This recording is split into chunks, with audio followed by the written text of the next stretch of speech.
model, you can see that torpedo over there. It's supposed to be a pyramid, but if you squint just right enough, it looks like a pyramid.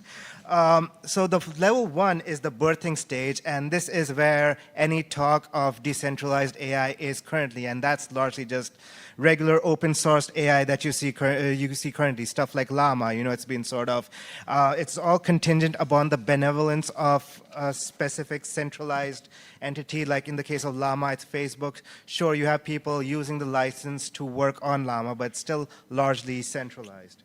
Sorry for, I was touching the keyboard. I did not realize that.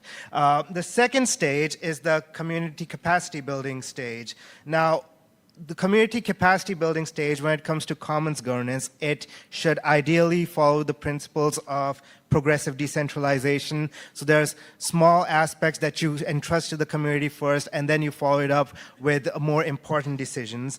Ideally, this stage culminates with the exit to community stage, where the centralized intermediary which birthed the project no longer has any control or say over how it proceeds. Next up, we have the curation stage. So this is where the community working groups, hopefully of now there are many because of exit to community, they are actively developing, improving, and deploying this resource, the resource being the decentralized AI. The end result of this stage is the development of various use cases that DAI can be used for, integrations that it can be deployed with, users whose needs it can actually cater to.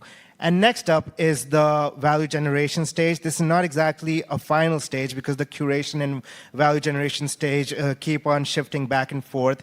The value generation stage is where basically this commons can actually be independently, it can have an independent life of its own through money. Right? So it basically involves the creation of monetization strategies which are not contingent on intermediaries, and the creation of a common treasury which is held in common trust and governed accordingly, ideally by stuff such as quadratic funding mechanisms.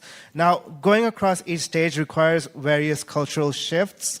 We've also come up with a list of several different crypto-economic primitives on Ethereum which can suffice to govern decentralized AI. I'll just list them very quickly, won't describe them. 1, stake-based shelling game mechanisms. 2, a marketplace for compute. 3, Sybil-resistant tokenized governance mechanisms. 4, quadratic funding pools. And 5, ZKML tools.